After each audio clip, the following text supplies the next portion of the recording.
दोस्तों, डीडी समाचार की टीम आज ग्राम पंचायत कोसलू पहुंची है। आज हमारे साथ सरपंच ठाकरा राम जी आए हुए हैं। इनसे जानना चाहते हैं कि इनका कार्यकाल कैसे गुजरा। 4 साल का कार्यकाल हो चुका है। जो जनता से वादे किए थे वो पूर्ण हुए या नहीं हुए। सबसे पहले सरपंच साहब, हमारे चैनल में आपका स्वागत है। सबसे पहले मैं डीडी समाचार को धन्यवाद देता हूं, जो इतने छोटे से कस्बे कोसलू ग्राम पंचायत में पहुंचे हैं। मेरे 4 साल के कार्यकाल में जितना मैंने व्यक्तिगत काम नहीं करवाया, उससे ज़्यादा सार्वजनिक काम करवाए। मैंने अपने यहाँ गवर्नमेंट स्कूल में एक कलेक्टर साहब ने हॉल दिया था, 5 लाख का, वो बनवाया। और एक 70-30 के रेशियो से 30% ग्रामीणों ने दिए थे और 70% अपना गुलू गोलकर में हॉल बनवाया।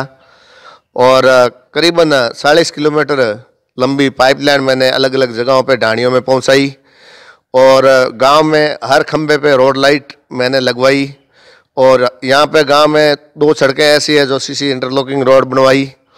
और गांव में हर घर में पानी की टूटी लगवाई, क्योंकि वो सुबह 8 बजे से 10 बजे 2 घंटे सप्लाई देता है पानी, तो किसी को यहाँ आगे पीछे जाने की जरूरत नहीं। रही बात, गांव में टाँका नहीं है, इसलिए मीठे पानी की पीने की कोई व्यवस्था नहीं थी।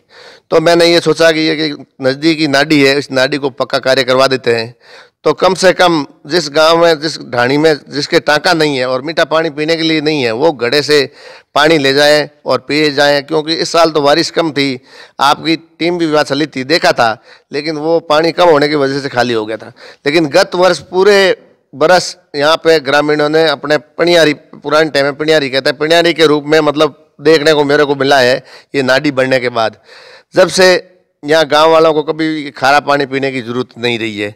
अब स्कूल में एक प्रार्थना या अपन कुछ भी उसको कह दें, एक क्लास बैठने के लिए एक टीन शेड बनवाया है। गांव में सोराय पर हाई मास्ट लाइट भी मैंने एक लगवाई है। यहाँ पे जहाँ अपन बैठे हैं ये टीन शेड है। यहाँ पे कोई छोटी सी मीटिंग होती थी तो टेंट लगवाना पड़ता था, और बाहर से कोई आता था, ग्रामीण जॉब कार्ड है, राशन कार्ड है, या उसका कोई भी काम है ग्राम पंचायत संबंधी, वो काम के लिए उसको धूप में बैठना पड़ता था, जगह नहीं थी। तो मैंने सोचा एक टीन शेड बनवा देता हूँ, और यहाँ टीन शेड बना के टीन शेड में सारे पौधे लगवा देता हूँ, तो हरियाली भी हो जाएगी और ग्रामीणों को बैठने की सुविधा भी हो जाएगी। और छोटी मोटी कोई मीटिंग होगी तो अपने को टेंट का कोई खर्चा नहीं करना पड़ेगा। और हर स्कूल में मैंने सीसी इंटरलॉकिंग रोड बनवाई है, मंच बनवाया है और भव्य शौचालय बनवाया है। और अब मान लो आगे भी जो भी है, तो बाउंड्री पुरानी बनी हुई है, उसकी हाइट बहुत कम है, कहीं रेत आ गई है, उसकी वजह से 2 फुट ही रही है, कहीं ज़्यादा रही है, इसलिए मैं उसको आगे बढ़ा के और उसको 3 फुट ऊपर करके हर बाउंड्री की हाइट बढ़ाना मेरा मेन उद्देश्य है। सरपंच महोदय, विकास के मुद्दे तो आपने बता दिए। विकास तो आपकी ग्राम पंचायत में ऐसा लगा जैसे कोई आदर्श गाँव हो। अब मैं बात करता हूँ शिक्षा पर। आपकी ग्राम पंचायत में शिक्षा का स्तर कैसा है? मेरी ग्राम पंचायत में शिक्षा का स्तर, अब मैं क्या बोलूं, कोई बोलने के लिए मेरे पास शब्द ही नहीं है। मेरे यहाँ मैथ्स की यहाँ पे है, साइंस का है, आर्ट्स का है, तीनों फैकल्टी है।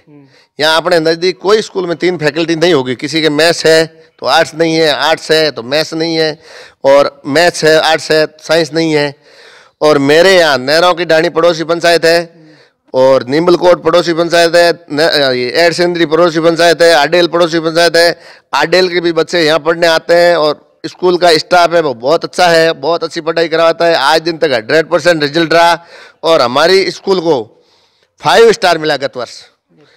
जो 5 स्टार की श्रेणी में अपने पंचायत समिति की जो 4-5 स्कूलें आई है, उसी में एक ग्राम पंचायत कोसलू की स्कूल है। मैं तो कह रहा हूँ पढ़ाई का सबसे बड़ा जो अच्छा है तो कोसलू में है, मैं इस चीज को मानता हूं। सरपंच साहब, भारत स्वच्छ मिशन के तहत पूरा राजस्थान ODF घोषित है, आपकी तहसील भी ODF घोषित है, और आपकी ग्राम पंचायत की इसमें क्या कंडीशन है? मेरी ग्राम पंचायत ODF घोषित 5वें नंबर पर हो चुकी थी, होती पहले नंबर पे, पर हमको ये ध्यान नहीं है कि हमने तो यहाँ धरातल पे घोषित इस ODF करवा दिया, लेकिन इसकी सूचना आगे पंचायत समिति में नहीं दी। तो जब पंचायत समिति में सूचना दी, जब तक वो 5वें नंबर पर आ गई। और लोग बाहर बहुत कम जाते हैं, बहुत ही कम जाते हैं। और हम भी उनको कहते हैं कि अपना घर शौचालय बना लिया है तो बाहर है जो अपन शौच जाते हैं, शौच पे मक्खी बैठती है, वही मक्खी अपने रोटी पे आके बैठती है, अपना रोटी गंदी करती है। इसलिए ज़्यादातर लोग 90-95% लोग हैं जो उस शौचालय का ही उपयोग करते हैं। सरपंच साहब, कांग्रेस सरकार, राजस्थान में कांग्रेस सरकार बनते ही उन्होंने 2 बड़े फैसले लिए। एक तो पहला फैसला है कि अटल सेवा केंद्र को चेंज करके भारत निर्माण राजीव गांधी किया, और दूसरा फैसला उन्होंने लिया शिक्षा पर। जो आज सरपंचों की निर्धारित शिक्षा 8वीं पास थी, उन्होंने वो हटा दी, अनपढ़ भी सरपंच बन सकते हैं। इसमें आपकी क्या राय है? जो ये अटल सेवा केंद्र का नाम हटा के राजीव गांधी सेवा केंद्र किया, ये इन्होंने फैसला कोई गलत नहीं लिया, क्योंकि पिछली कांग्रेस की गवर्नमेंट में ही राजीव गांधी सेवा केंद्र बना था। बीजेपी की गवर्नमेंट को अगर अटल सेवा केंद्र बनाना था तो इसके पास अलग से बना देते, उस पर लिपापोती करके और राजीव गांधी को काट के और अटल सेवा केंद्र कर दिया। ये तो गलत बात है, मैं उसकी नीति में उस सहमति ही नहीं है, क्योंकि अटल बीजेपी हो चाहे कांग्रेस हो, जिसने बनाया है उसने नाम रखा है वो सही है, ये बात तो मैं उसके पर कह सकता हूँ। और दूसरी है पढ़ाई की, ये बात भी मैं तो ठीक ही मानता हूँ, अगर पढ़ा लिखा सरपंच हो तो अच्छी बात थी, लेकिन ये भी किया है तो अच्छा ही किया है, कोई बुरा नहीं किया, क्योंकि किसी के बच्चे पढ़ रहे हैं तो किसी के मान लो इस पढ़ाई के चक्कर में अपने बाहर कहीं धंधा कर रहा है, उस बच्चे ने वहाँ से छोड़ के यहाँ आ गया, क्योंकि उसके पुश्तैनी सरपंच ही है, क्योंकि उसके पिताजी को सरपंच लड़ना है, अब पिताजी पढ़े हुए नहीं है, पिताजी की संतान ज़्यादा है, तो इसलिए उन्होंने अपने बच्चे को डाला, तो बच्चे की ज़िंदगी खराब होगी, क्योंकि वो बाहर मजदूरी करता था। नहीं तो पिताजी का तो काम है सरपंचाई करना और यहाँ घूमना, ये भी किया तो कांग्रेस सरकार ने अच्छा ही किया है। सरपंच साहब, जैसे कि शिक्षा पे बात चली गई थी कि आज भारत पूरा डिजिटल होने वाला है और पढ़े लिखे सरपंचों को भी दिक्कत आ रही है ऑनलाइन काम में, फिर अनपढ़ सरपंच कैसे टिक पाएंगे इस? देखो मेरी बात सुनो, ये तो किसी का सहारा लेना पड़ता है, किसी न किसी का सहारा लेना पड़ता है। जैसे हर कोई पढ़ा लिखा सरपंच भी मान लो कंप्यूटर का जानकार नहीं होता है, उसको भी सहारा लेना पड़ता है, तो अनपढ़ है तो उनको भी किसी का सहारा लेना पड़ेगा, चाहे भले ही ये अपने ग्राम विकास अधिकारी हो, सहायक हो या अन्य कोई कर्मचारी हो, उनका सहारा लेना पड़ेगा। बाकी एकदम तो कोई सीखेगा नहीं, क्योंकि अभी तक अपने यहाँ गाँव में कंप्यूटर की बहुत कमी है, तो बिना कंप्यूटर के तो ये हो नहीं सकता है। बिना कंप्यूटर हो नहीं सर। सरपंच साहब, मैं दूसरा एक व्यक्तिगत ही सवाल पूछना चाहूँगा आपसे कि आज सरपंचों को सरकार मानदेय 3500 से 4000 रुपये दे रही है, क्या सरपंच इनसे संतुष्ट हैं? मानदेय की बात आई, मैं तो कह रहा हूँ 3500 ही सरपंच को नहीं देना चाहिए। सरपंच कोई नौकरी के लिए आया नहीं है, सरपंच पब्लिक की सेवा करने के लिए आया है। 3500 रुपये दे रही है तो आने जाने में भाड़ा खर्चा में उसका खर्चा निकल जाता है। आज मुझे सिंदरी जाना है किसी सरपंचाई के काम के लिए, तो मेरे जेब के पैसे नहीं लगते हैं उस हिसाब से। बाकी सरपंच और इस पैसों से कोई लेना देना नहीं है, क्यों कि सरपंच को कोई नौकरी थोड़ी, मैं कोई लिपिक थोड़ी बनाऊँ या सेकंड ग्रेड टीचर थोड़ा ही बनाऊँ जो मेरी तनख्वाह होनी चाहिए। तनख्वाह क्यों हो, मेरे को तो होनी ही नहीं चाहिए तनख्वाह। अब मेरी बात माने तो ये भी गलत है, क्योंकि तनख्वाह उस आदमी को होनी चाहिए जो मान लो तनख्वाह भी लेता है और मान लो गवर्नमेंट की सेवा भी करता है। मैं कोई गवर्नमेंट की सेवा नहीं करता हूँ, मैं पब्लिक की सेवा करता हूँ और पब्लिक ने मुझे वोटों से चुना है, इसलिए ये तनख्वाह होनी भी नहीं चाहिए। मैं तो कम की बात आप कर रहे हो, मैं कह रहा हूँ बिल्कुल नहीं होनी चाहिए। फिर सरपंच साहब, एमएलए एमपी उनकी तनख्वाह सरकार 1.5 लाख रुपए 2-2 लाख रुपए दे रही है, फिर उनकी भी तनख्वाह नहीं होनी चाहिए? मेरे हिसाब से तो नहीं होनी चाहिए, क्योंकि जनता का चुना हुआ जनता का प्रतिनिधि है और जनता के प्रतिनिधि को तनख्वाह नहीं होनी चाहिए। क्यों नहीं होनी चाहिए कि अगर उसको तनख्वाह ही लेनी है तो नौकरी कर लो कहीं जाके। ये जनता का प्रतिनिधि कभी तनख्वाह पे भरोसा करता है, मैं तो मेरी सोच नहीं है और मैं नहीं मानता। नहीं मानते। सरपंच साहब, एक राजस्थान के जितने भी युवा है नशे से ग्रस्त होते जा रहे हैं, इनके रोकने के क्या उपाय हो सकते हैं आपकी नज़र से? नशे से युवा ग्रसित होते जा रहे हैं, इनकी माँ बापों की कमी है। क्यों कमी है कि मान लो इनको ऐसी जगह छोड़ दिया जाता है जहाँ पे नशे का अड्डा हो। मैं तो कह रहा हूँ उनको ध्यान रखना चाहिए, और सुबह शाम जैसे क्लास में बच्चा स्कूल जाता है, टीचर ध्यान रखता है, जैसे घर पे आते ही माँ बाप को इन बच्चों को ध्यान रखना चाहिए, अपनी क्लास में घर पे बैठा के पढ़ाना चाहिए, या कोई और काम देते हैं तो वही नज़रों में उसको काम कराना चाहिए। बाकी बच्चे तो वो तो भोले हैं, वो तो कुछ भी कर सकते हैं, लेकिन माँ बाप को ख्याल रखना चाहिए कि ये इनको बचाए, इनसे नशेड़ी के पास नहीं जाने दें। अगला मान लो कोई नशा कर रहा है उसके पास नहीं बैठने दें, उसका पास में कभी जाने नहीं दें। इसी कारण से ये नशा मुक्ति होगी। बाकी ये बच्चे तो भोले हैं, ये इनकी कोई गलती इसमें है ही नहीं। सरपंच साहब, नशे से बढ़कर चीज एक और है भ्रष्टाचार, जो देश को खोखला भी करता आ रहा है। मोदी जी ने ये बात कही थी कि हमारी सरकार बनी है तो भ्रष्टाचार बंद हुआ है, क्या ये धरातल में आप बंद मान रहे हो इसको?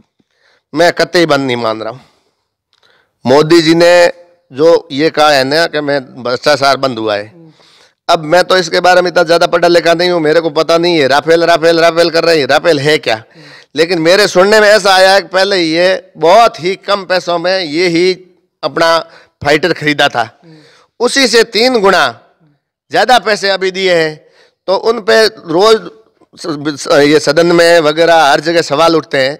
अगर मोदी जी साफ सुथरे और साफ सवी के होते तो उनको जवाब दे देना चाहिए कि ये भाई उसमें पहले वो कमजोरी थी, अब उस कमजोरी को हमने सुधारा है और सुधारने के बाद इसकी रेट ये हो गई है। कभी तो कहते हैं कि वो दफ्तर से कागज गुम गए हैं, कभी कहते हैं रात को आग लग गई है। ये तो मैं गलत मानता हूँ इसको। भ्रष्टाचार बिल्कुल कम नहीं हुआ है। सरपंच साहब, आपके कार्यकाल को अभी 1 वर्ष का टाइम पड़ा है, आपके क्या सपने हैं कि मैं मेरे कार्यकाल तक ये विकास करवा सकूं? अभी मेरा सपना एक ही है, मैं सार्वजनिक रूप से, जैसे आप अभी शमशान घाट देख के आए थे, तो ये शमशान घाट नहीं तो मेरा नहीं, मेरा आपका नहीं, किसी और का, सतीश कोम का है। तो मैं कह रहा हूँ ऐसे कोई भी सार्वजनिक काम है जिसको कोई नहीं देखता है, और वो काम मैं पहले करवाऊंगा। पहले करवाएंगे। सरपंच साहब, आपसे पहले कई सरपंच बने हैं जो, और ऐसा कोई काम जो उन्होंने अभी तक ये काम नहीं करवाया और आपने करवाया हो? देखो मेरी बात सुनो, ये जो नरेगा का टाका है ये पहले भी बनते थे, अभी भी बन रहे। इसके सिवाय जो भी काम मैंने करवाए वो पहले किसी ने नहीं करवाए, सबसे मैंने हटके ही करवाए थे। जैसे स्कूल की सीसी रोड है, या मान लो ये बालिका का ये शौचालय है, बालिका का शौचालय पहले कभी कोई स्कूल में नहीं था, अलग से बालिका का शौचालय, 5 उसमें शौचालय में वो होंडे लगे हुए हैं, 5 अलग अलग जगह है, और कितनी भी बालिकाएं जाए उसमें, और अच्छा ऊपर टंकी लगी हुई है, साफ सुथरा है, और वो नहीं करते हैं। तो मैं प्रिंसिपल सर से कहता हूँ अपन कोई छोटे नहीं होते, अपन चलो दोनों अपन कर लेते हैं इसको साफ सफाई, तो 7 दिन में हम एक बार इसको साफ भी कर देते हैं। सरपंच साहब, आपकी ग्राम पंचायत कोई अधिकारी या एमएलए एमपी द्वारा सम्मानित की गई है? मेरी ग्राम पंचायत कलेक्टर साहब के द्वारा 15 अगस्त को या 15 अगस्त है 26 जनवरी उसमें सम्मानित किया गया था। बाकी कोई एमएलए एमपी वगैरह किसी ने मेरी पंचायत को कोई सम्मानित नहीं किया। सरपंच साहब, मैं आपके राजनीति कैरियर पर प्रकाश डालना चाहूंगा। आपने राजनीति कैरियर की शुरुआत कब की और आगे जिंदा रखने के लिए कौन सा चुनाव लड़ोगे? मैं 2000 में वार्ड पंच का चुनाव लड़ा था, तो 2000 से 2005 तक उप सरपंच रहा। उसके बाद मैं 2010 में पंचायत समिति का चुनाव लड़ा था, मैं करीबन 30 वोटों से हार गया था। और उसके बाद में मैंने ये सरपंच का चुनाव लड़ा है।